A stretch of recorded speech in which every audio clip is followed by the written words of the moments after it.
For those of you in the room, thank you so much for taking time out of your day to be here and for your interest in learning more about the Community Foundation and scholarship funds.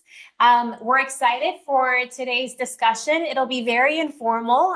Joining us on the panel, we have Glenn Reese, who is a scholarship fund holder.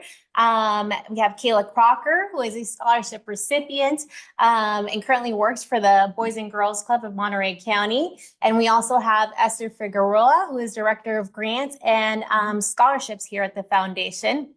My name is Cecilia Romero. I go by Ceci, and I work as Vice President of Philanthropic Services for the Foundation. In this role, I have the privilege of working with a team that meets with individuals and essentially helps you figure out the best strategy to give back to the community, whether local or outside of Monterey County, and then help you learn about the needs. And that's exactly what we're here to do today, to learn more about the foundation, our mission, and specifically to learn more about our scholarship funds.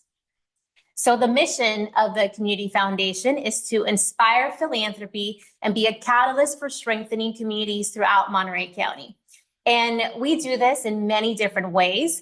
Some of these include grants through the Fund for Monterey County, addressing the biggest needs facing our local community today. We also do this through our Thrive program, providing targeted investments to local nonprofits in the areas of mental health, housing stability, educational attainment, and workforce development.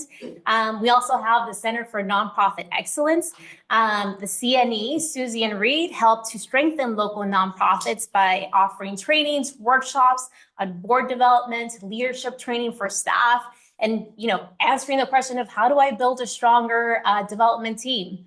And efforts like SITE, the Salinas Inclusive Economic Development Initiative, our staff essentially working side by side with local nonprofits to build a more equitable, inclusive, and thriving economy. Our goal is to make giving easy, make it impactful, and make it meaningful. And again, that's the conversation that we want to have with you today. Esther will walk you through the specifics of the scholarship program at the Foundation. Glenn will talk about your experience with working with the Foundation and how your scholarship fund came to be. And Kayla, you'll talk to us today about, what it meant to you to receive that scholarship support. And while scholarship funds can essentially, and you'll learn more about this in a bit, but scholarship funds at the Foundation can be created to benefit students, not just in Monterey County, but throughout the nation. But we do want to provide some context to help move this conversation into better understanding the need for scholarships, right? So we're going to provide some local context for that. Next slide, please. So you should be looking at the local context education slide. So here we're looking at some data from the Monterey County Office of Education, and these numbers are for the 2024-2025 school year. Enrollment-wise, we had over 74,000 students enrolled in MCOE schools. These divided up mostly the biggest chunk with district schools, and we also have charter school students. While the numbers are large population-wise, nearly 45% of the students come from the three largest school districts, those that you see on the slide there. And another thing that we want to point out is when you're looking at subgroup data, where we see that over 3/4 of the student population in MCOE is considered socioeconomically disadvantaged. Next slide, please. And now when focusing on solely graduation rates, we can see that 87.5% of local students are leaving high school with a high school diploma. This is right on track with the state of California average, I think maybe slightly higher even. And why is this important? So as our local economy continues to evolve, so must the skill set, right, and educational attainment of our local students. And I want to make sure that when we think of that, of growing skill sets, we also sort of expand the definition of post-secondary education, and thinking that it's not just, four-year programs, it's not just community college, but also vocational education. I think having both vocational education and more of the traditional post-secondary education institutions are important to keep in mind as you consider opening up a scholarship fund or supporting an existing one. Next slide, please. And at the Community Foundation, we manage over 90 named scholarship funds. These are funds that have been put together through individuals, companies, clubs, just people that are interested in supporting youth, supporting students in pursuing their post-secondary education goals. Just in 2025, through support of individuals like you, we were able to award over $2 million through scholarship funds, impacting over 500 students in 2025. And so now I'll pass it on to Esther, who will take some of this local context and tell you a little bit more of what that looks like with our own scholarship program. So welcome, everyone. My name is Esther Figueroa. I'm the Director of Scholarships and Grants. And just to give you or introduce you to our scholarship team, me and Jackie. So recently the scholarships here at the foundation have grown so much that we opened a new position for a scholarship officer, and Jackie Marquez. That's her role. Jackie's not new to the foundation. Prior to this role that she currently has, she was working with MC Gibbs. So both her and I bring experience with scholarships. I've been doing scholarship now for 5 years with the foundation. And prior to that, I was with CSUMB as a college readiness advisor, which I also did help students. And I guess I had more direct contact with the students back then. But just to give you an overview of the scholarships here at that foundation, some of the challenges that I've seen, not only myself, but the organization as a whole. Awareness and actions. You'll be surprised. We do our best to promote scholarships, but as Ceci mentioned, the school districts, whether it's Salinas Unified School District, the Monterey Peninsula School District, a lot of students don't know about scholarships. And something that I always tell students is that they have to treat scholarships like a research project, because they really have to do their research of, okay, what kind of scholarship am I looking for? Am I looking for a scholarship that's merit-based, need-based? Is it based on my grades? Is it based on my academic achievements? So just awareness of how to access scholarships is one of the biggest challenges that we have. In addition to that, also closing economic gaps here in Monterey County. As Ceci mentioned, we do have a large population of students who are from low income or underserved communities, and college is expensive right now. Tuition has gone up, so it really has impacted the way that students have access to scholarships. Oh, sorry, I have a message here, but I don't think you could see it. So what are the two major types of scholarship funds? You could do either a need-based scholarship or a merit-based scholarship. And what's the difference? Need-based scholarships are really for students who have financial need. So these are the students who economically, their family are very limited and they will not be able to support or fund their education. Merit-based scholarships are the scholarship for students who, let's say they have great academic achievement. So what we really want, or what we want to see, is a combination of both, because they really go hand in hand. You need merit-based and you also need financial need-based. And then also making just the distinction between intent and impact. And this might be more internally here at the foundation, where sometimes we have fund holders who want to open a scholarship fund, which is great. But then is it more for, okay, I want to give out one scholarship for 5,000, just helping one student, or do I want to give out 5 scholarships of 1,000, helping out 5? So it's really working with you all as donors to really identify what was the intent and the impact that you want to create. So with that, I want to show you some numbers of the scholarship funds and how it has grown throughout the years. As you can see, in the last 6 years now, the Community Foundation scholarship funds have grown almost twice as much I like to think it's because I'm here now. So I'm just from 2021 to now, it's over 100 funds, but it's really just people like yourselves who are supporting and wanting to help students. And right now, we have about over 100 scholarship funds. And how much are we awarding? As you can see, scholarships have been consistent. Back in 2020, it was around 1.8 million. Last year, we did reach the 2 million. You will see between 2021 and 2022, there's a slight decrease. You have to remember those were COVID years. And when that happened, students were unsure if they were going to go to school or not. And even now, we could see that in their applications. A lot of them are opting to either go to a community college first, or they're just opting to go straight into the workforce, which brings the need for scholarships for trade school and vocations. And just to give you an overview of the applications that we received, again, you're going to see between 2020 and now, applications have been very consistent. The blue are the total number of applications that we've received. So you're looking at about 1,600 applications in 2020. And for this year, 2026, we have about 1,700 applications. I will say we do have two scholarship opportunities that are still open, so those numbers might change.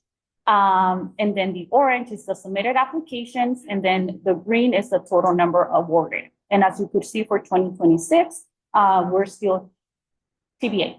We're still awarding those scholarships. Esther, sorry, can I interrupt real quick? Would you mind telling us a little bit about the difference between just the draft and the actual submitted applications? Yes, so the total applications in blue are the applications started. And the ones in orange, the submitted, are the ones for the students who actually completed the application. And this goes back also to the access of scholarships, because we like to think that our application process is fairly simple. But one of the obstacles students have is not applying because they don't either they can access the application, or the application sometimes can be very complex, or sometimes they just forget and they don't do it. So there is a difference between how many applications are actually drafted and how many are submitted, meaning the students completed everything and submitted all the required information. Do you have a generic application for all the funds, or is each of those 100 scholarships have its own application?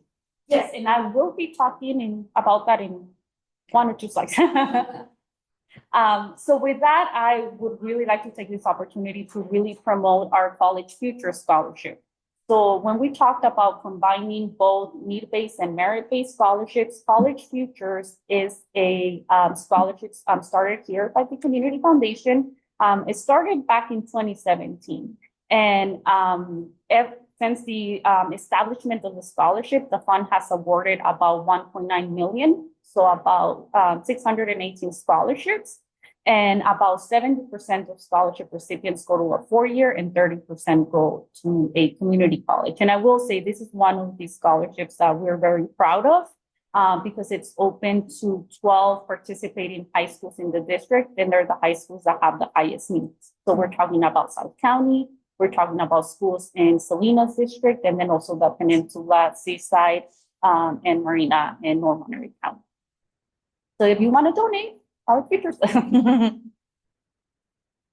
So just to give you a timeline of our scholarships, our general application opens in January. We have a due date in March. The review period is in April. We send out notifications to students in May, and then we start awarding scholarships between June and October. And now with our application, we do have a scholarship portal where we have a generic or a common application. And the way that the system works is that our application, as you can see the sample there, it's lengthy but not difficult because it's asking a lot of yes or no questions. And these questions is what matches students to different scholarship opportunities. So if there's a scholarship opportunity for students whose parents work in Taylor Farms, then they're going to get matched and they're going to get prompted to complete those questions. If there's a student who is going to UC Berkeley, then based on the application, they'll get matched and they'll get sent to that scholarship opportunity. So in a way, we are doing the work for the students, because once they submit the general application, the system will let them know which scholarship opportunity they're eligible based on their GPA, based on their major, based on their school of attendance, or even based in the school that they attend, because we do have scholarships that are specifically for students, let's say in the Peninsula, or students in South County or Salinas.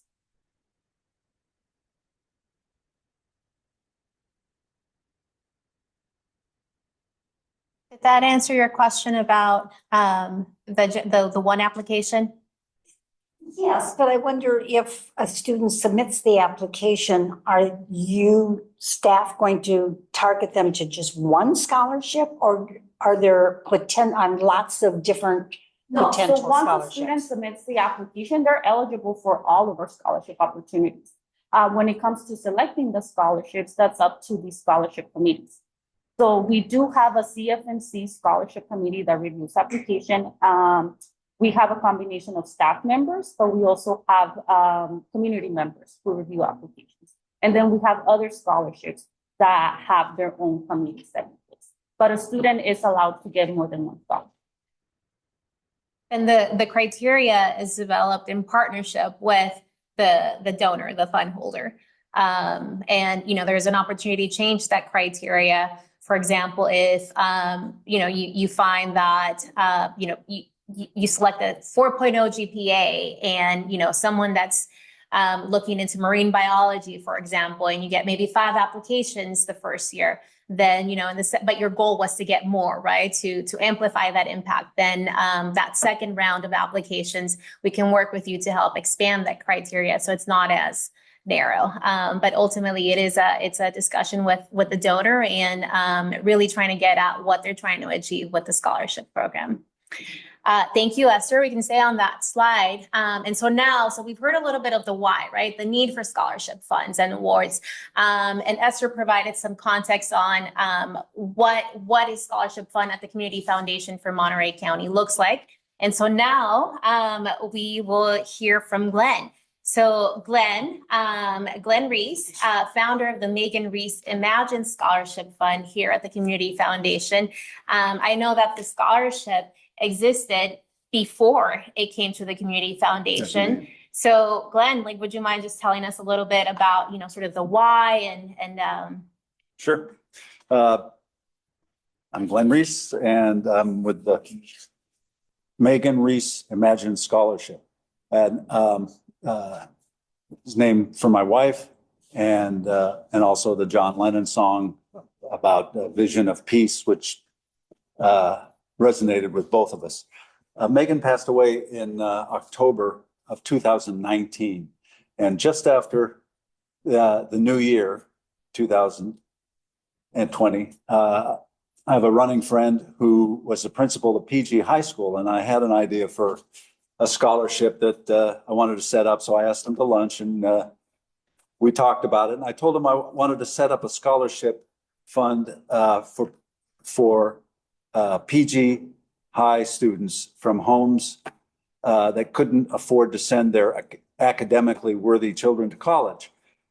What I had in mind was to fund each of the 4 years with one contribution. In other words, send in one check for each student, but somehow have the high school send a quarter of that to the institution every year. And apparently there aren't a lot of scholarships that do that, and that's what I had in mind. So together, my friend and some of the administration at PG High were able to put together that plan that would work for us. And so we were off to a great start and gave the first scholarship in 2000.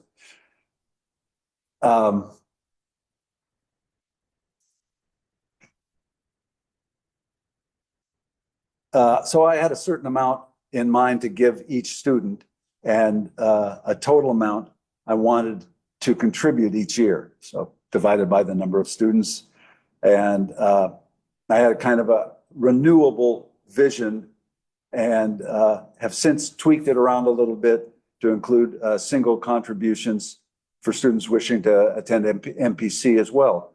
I also want to start a gap year feature. I found that some of the students want to take a gap year. I want to preserve those funds for when the student gets back into their education. And in the future, I'd like to add Seaside High School and perhaps other high schools. So this plan started out well, but after a few years, PG High needed some help with the bookkeeping. If you can imagine, we're sending, say, 6 or 7 students to 6 or 7 different institutions, and everybody gets a quarter of that, and it really gets confusing. And PG High said, "Hey, it really gets confusing." Right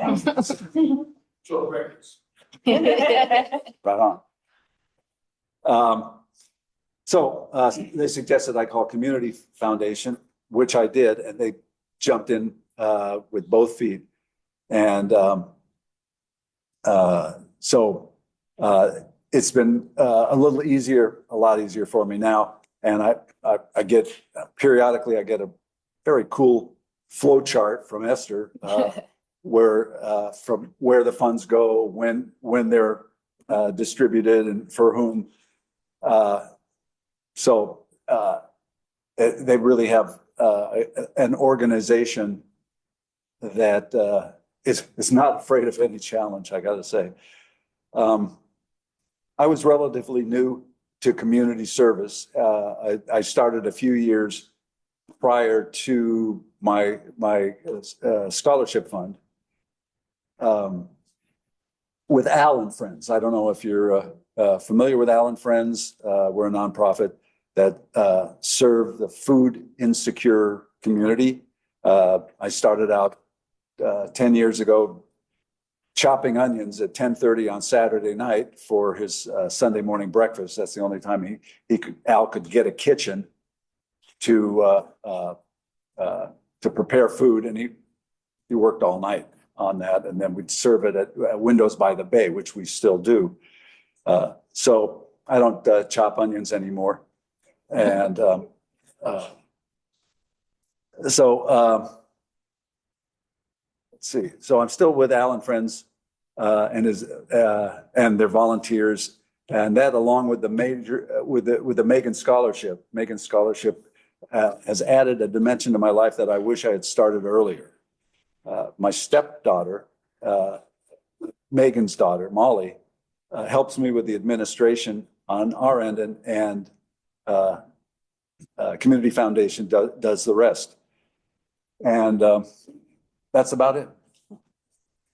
Thank you, Glenn. I know that, we were talking earlier, and, the scholarship has made you a bit of a celebrity in town, in the sense that,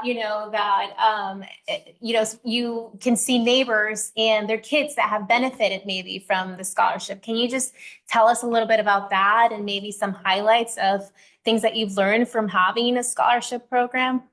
Not really, except that one neighbor, one student wanted to take a gap year, and so I happen to know the parents, and just told them, when she's ready to get back into college, let me know, and I'll make sure that she gets that last year. Yeah. And other than that, and some occasional letters I get from the students, Yeah. Which is really fun and really nice. That's about my connection. I just send them off and hope for the best. Great, thank you. Any advice that you'd like to share with anyone that's considering maybe a scholarship fund? Think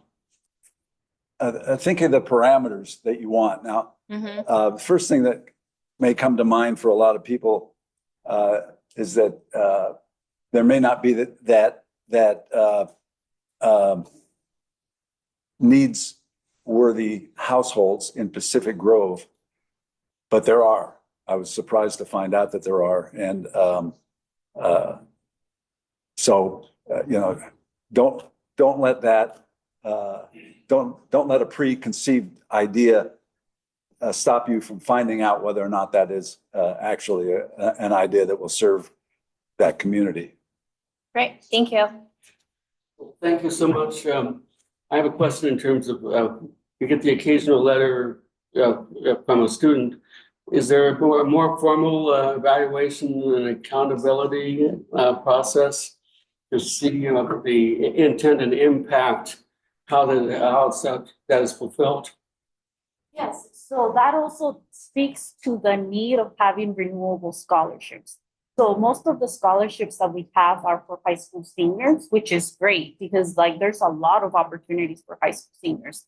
So what we do at the end of each scholarship cycle, we ask students to submit their scholarship claim. So all the money when it comes to scholarship money, it gets sent directly to the institution. So on their claim, we also ask for students to write a thank you letter and just upload a picture, and then we share that with the donors at the end of the year. If we have a renewable scholarship, every summer, the student gets a notification letting them know that it's time to renew their scholarship, and that's how we're able to keep progress and actually see who's graduating. But for the students who are only receiving a one-time scholarship payment, it's really hard to keep track because the scholarship opportunities would be close to them because the only time that they would be eligible would be during their senior year in high school. So if we had more funds that are open to college students, that would be an excellent way to really keep track of that. So the award, when it's a renewable scholarship, the award, for example, would be say $20,000, $5,000, $5,000, $5,000. I don't know what your level is, and so you then determine, how the progress of the student is throughout the academic career. Yeah, because in the summer, we send out renewal notifications, and in order to renew, we have renewal questions. So we ask for their transcript.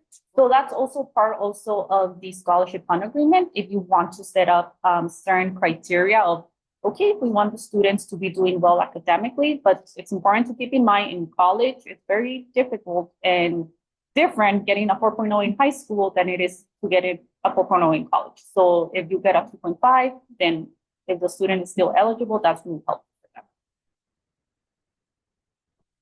Glenn, do you sit on the scholarship committee for your scholarship?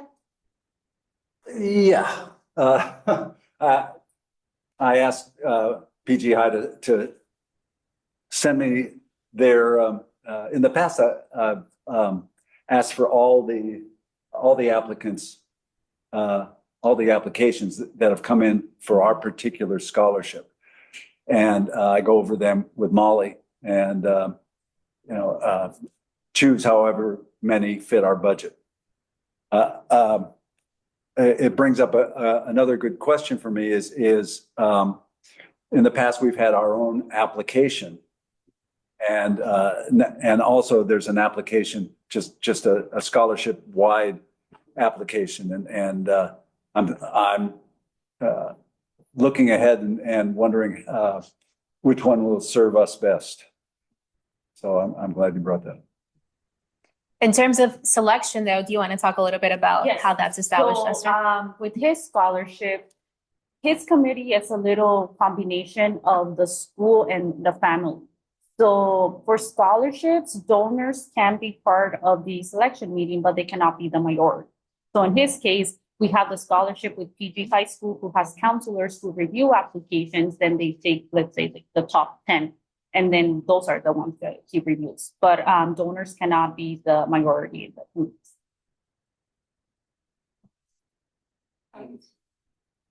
I'm involved with the Monterey College Foundation on a scholarship fund, the Public Journalism Scholarship Fund, and also with the Monterey County Fair Heritage Foundation, and gone through the application process and the interviews. It's there have been for the most part wonderful experiences by the students and outcomes. But then there's a couple of students says, I want to go to California Institute of the Arts.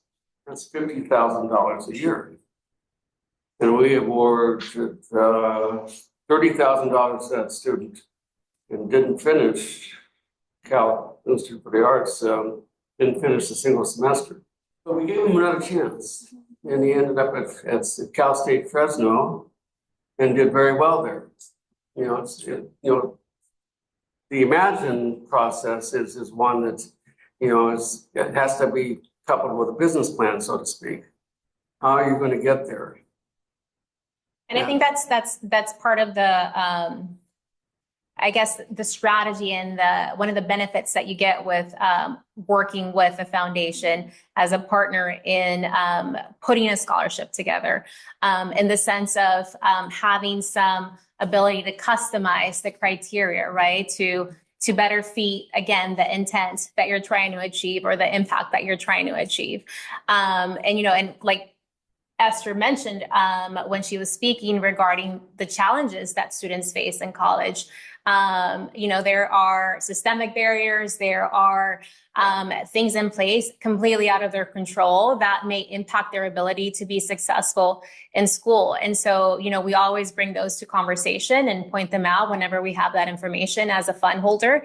But that, I think, creates a great segue into what Kayla will share as a past scholarship recipient. Now, from Glenn, we heard a little bit of the inspiration behind the scholarship fund, right? And so now Kayla will speak about the impact that the scholarship had for her. And I know that you're doing some great work with the Boys and Girls Club right now and using some of your journey to help inspire that next generation.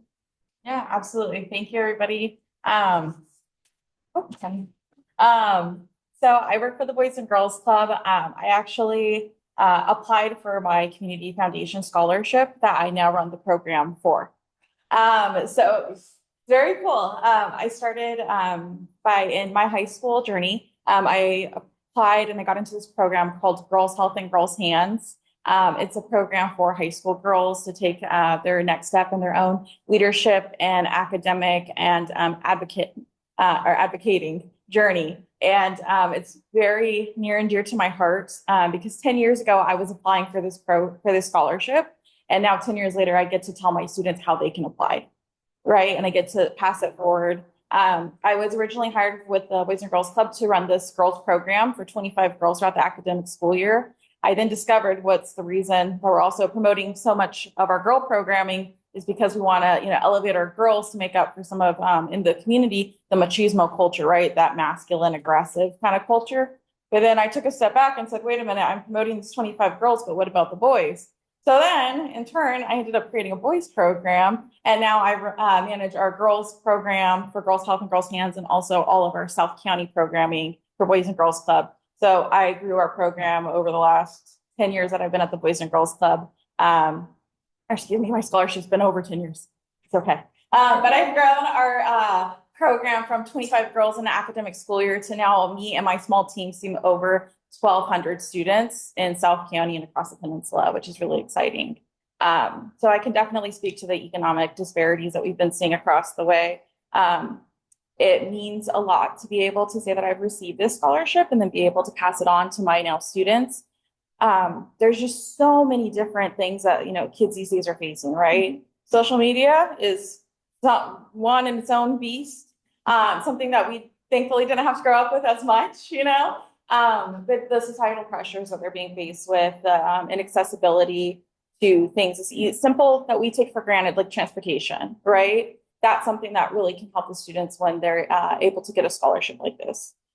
For me, this scholarship changed kind of the trajectory of my life, my career, and my college journey.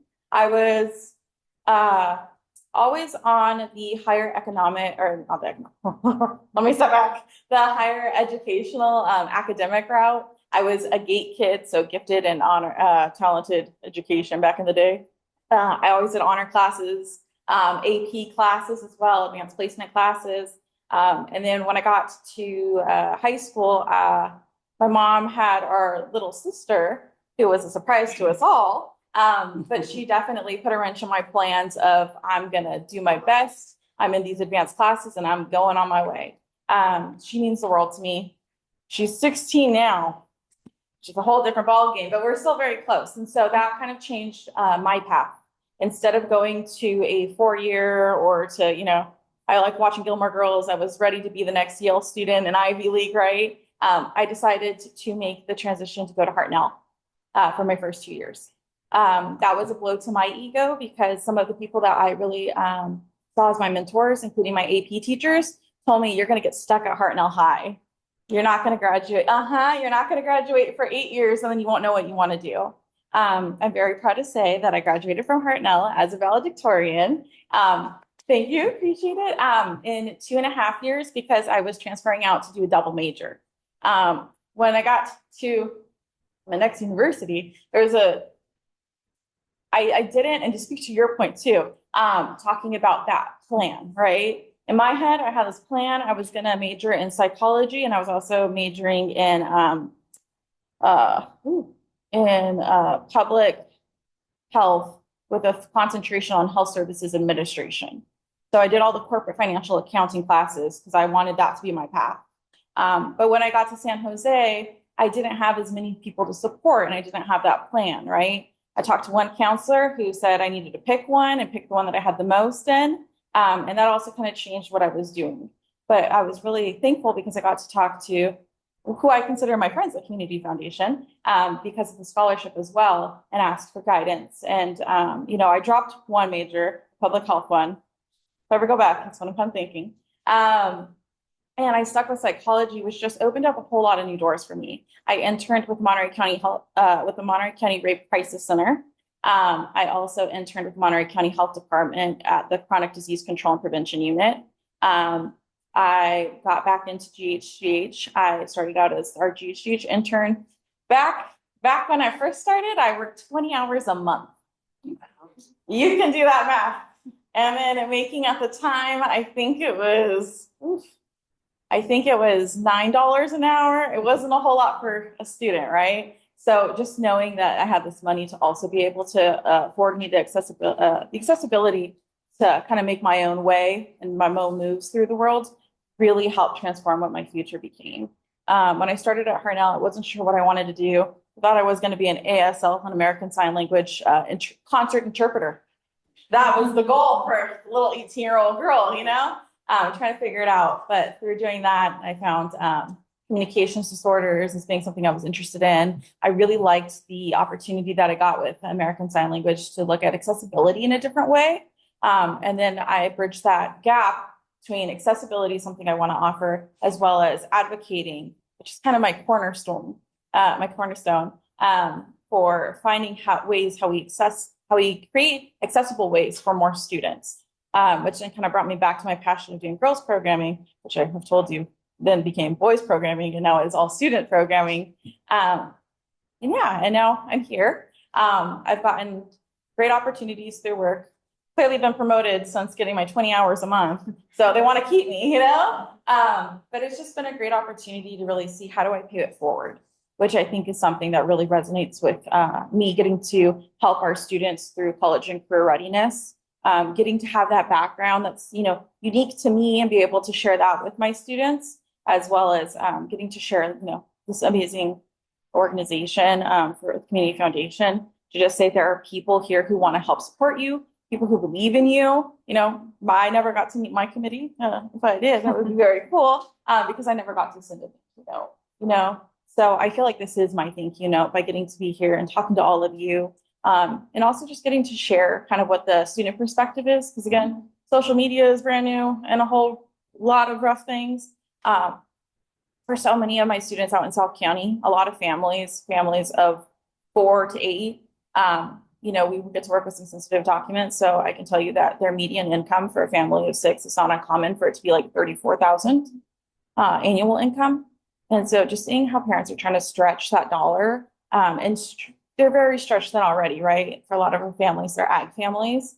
And then getting to be that mentor and that person and say, no, there are people that you don't know yet, or there are people who want to help extend that out, within yourself as well, and say that there's all these different scholarships for all these different opportunities. I mean, going to art school is not something easy and not something everybody looks for, as well as getting to say, if you're interested in journalism, there's something for you there too.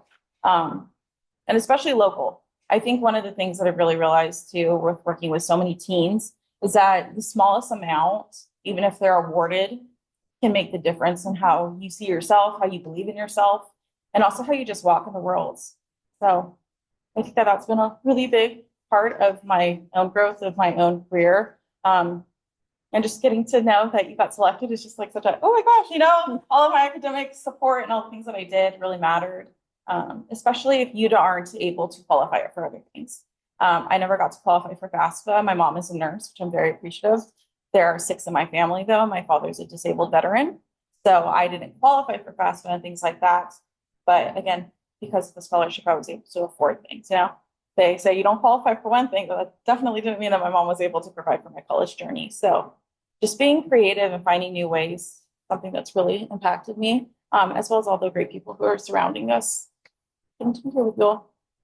Thank you, Kayla. You know, as you were speaking, it reminded me of one of the things that you mentioned when we're prepping for the panel. And, you know, it was along the lines of like beyond the financial support, what the scholarship meant for you. And you said something along the lines of like, I felt seen. Can you speak a little bit to that? What that meant for you and maybe what that may look like for future scholarship recipients? Yeah, absolutely. So like I said, I was always on that trajectory of I was the GATE kid, I was the AP, the honor kid, and then saying Hartnell kind of felt like it stained, you know, my reputation in a way, my academic reputation. So getting to, you know, and it felt like everything that I had worked so hard for my GPA, wasn't quite as valuable anymore, if that makes sense. Going to a 2-year felt like all of a sudden in our community, it felt like it was different. And so getting to put that back up and be like, this is what I've done. You know, I'm proud of it. Nobody else is, or at least that's what I felt. Nobody else is, but I hope you take it. And then to be able to receive the scholarship, it felt validating. Yeah, for sure. To be able to say, you know what, this is or something. I don't know exactly what, but this is my monetary amount right now, you know? So at least for the next academic school year. So definitely. Awesome. Thank you. Thank you for sharing that.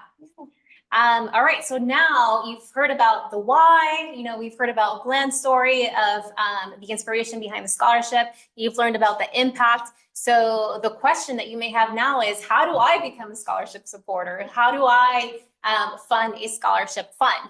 And, you know, fairly quickly, you can do so both in your lifetime and beyond your lifetime through a planned gift. You can use assets such as cash, highly appreciative assets, real estate, stock.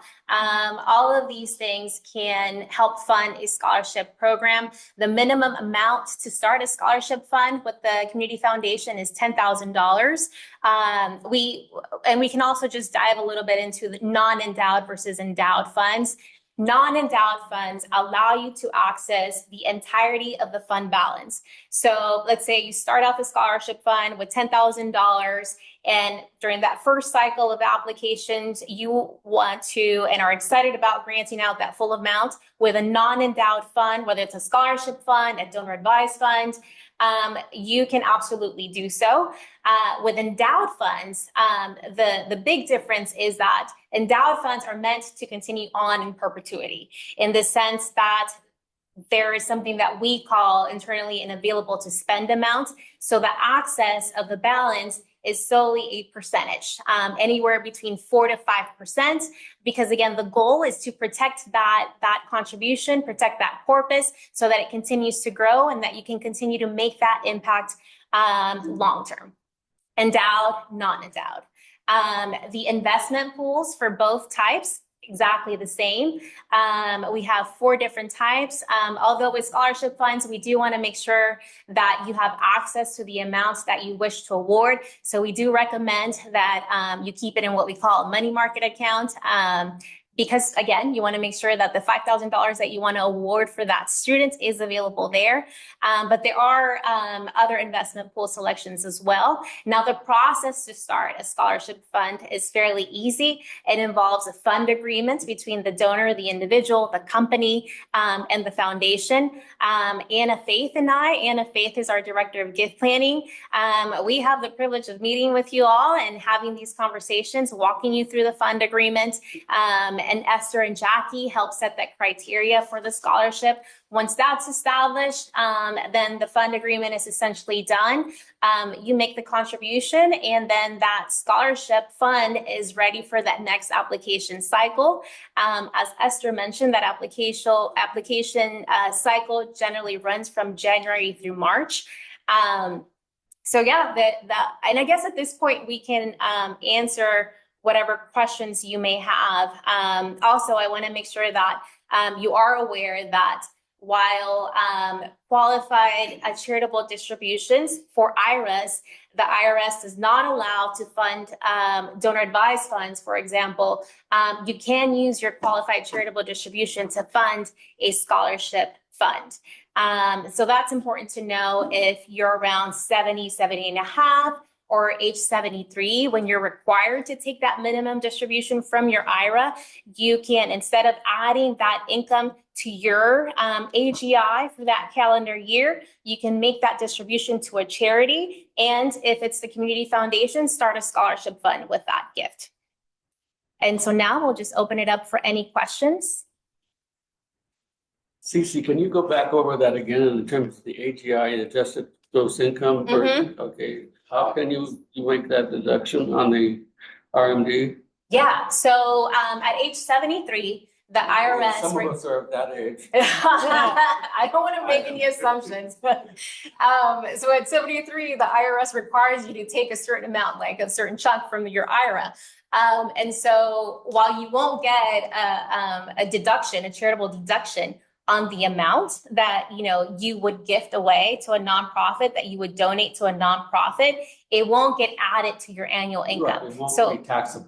Right, exactly. So, it won't, it may lead to like pushing you to like the next tax bracket or whatnot. So instead of having that, you would then make that distribution to a qualified charity, community foundation, and establish that fund. The IRS does have a cap on how much can be used from your IRA. I want to say it's 111,000 for this calendar year, off the top of my head, and it looks like that's right. And so this is marked for inflation, so it changes slightly every year, but there is a max on how much you can use. But I hope that answers your question. Is that just for a scholarship or for any 501c3? 501c3. It's a 501c3. So Yeah. you can use your IRA to make a donation as you would with cash to a nonprofit. Yeah. I do. Yeah. For example, the Boys and Girls Club or First Tee, the various qualified charitable. Right. And many people, you all may be familiar with our MC Gives campaign that starts mid-November, led through the Community Foundation Monterey County, ends on December 31st. This is a great way of using your QCD, because aside from that donation, right, which is already making an impact, you also get to take advantage of that prorated match, right? So a great strategy all around. I mentioned that I'm with Allen Friends, and we involve ourselves in the MC Gives every year for I don't know, the last 8 or 9 years, and it's a major portion of our fundraising.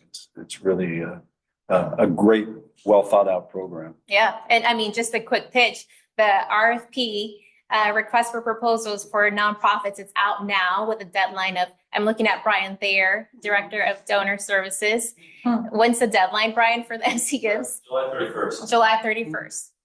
Yeah, so if you are involved with a nonprofit or are familiar with one, make sure that they are aware that the application for MC Gives is out now. Coming back to scholarship funds, though, I do want to mention that you can create both your own fund, but then you can also support an existing fund that has maybe some of the criteria that you'd be using to create your fund in the first place. Esther walked through College Futures and the impact that that's trying to make. Any other questions? Yes. You talked about a non-endowed fund and an endowed fund. In the endowed, is there somewhere in between the non-endowed and in perpetuity? Can you set up something that's expires in 10 years? for Yeah, instance? absolutely. Yeah. And then again, that would be a conversation of what is it that you're trying to meet, right? Is it a number of awards that you're trying to award, or is it that your goal is to use up all of that gift, that donation in a span of 10 years after you're gone? So yeah, absolutely. We can set a term of years to use as a cap, as a max for how long that scholarship fund can exist. Yeah. Mm-hmm. Anything in the chat? No? So one last question, Esther, if let's say I'm interested in starting a fund now, we're in June, almost July. We know that the scholarship cycle, the application cycle starts in January. Am I able to still now, or is it too late? So for this cycle, it would be too late, but right now it's the perfect time to start having that conversation. So let's say that you do want to open a new scholarship fund for it to be available for the upcoming scholarship cycle that starts in January. We would have this conversation right now to have everything prepped and have everything done by December. And I believe that next slide will have Anna and my information. And then obviously you can also, or maybe it's just our titles, but you can find our contact information online. If you're here in person, we can hand over a card, or we can set up some time to meet, talk over the phone and answer any follow-up questions. We thank you so much for joining us. And for those of you online, thank you again for making time. Jasmine, is that one question in the chat? Yes, it just asks, considering the preference that some students show for community colleges and trade schools over four-year schools, what is the ideal proportion for scholarship options? That's a great question, Patrick. Esther, do you have any thoughts on that? This is something that we are also revisiting when it comes to, what am I talking to? When it comes to the award amount. So traditionally for students who are attending a four-year school, I will say the scholarship amounts are anywhere, if you want something that's impactful, it's anywhere between 4,000 to 5,000. And the reason I'm saying that is because that amount gets split between the academic year.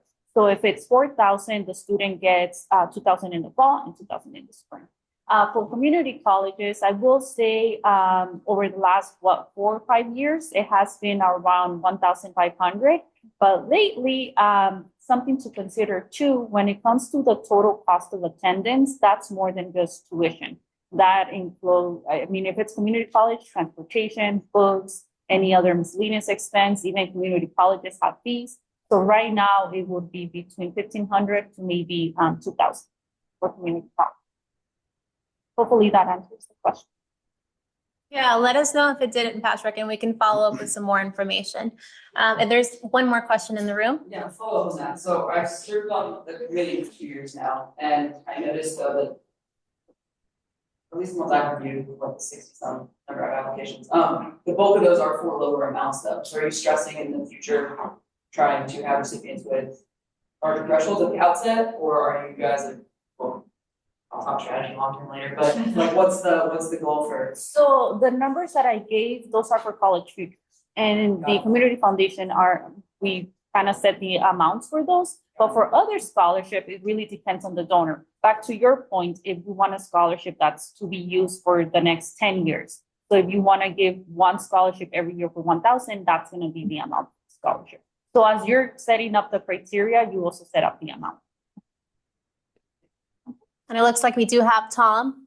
Yes, I have a question. How do the students find out about the scholarship? Is it purely up to the counselors in the high school to advertise and make the students aware of it, or do you have other means for that to happen?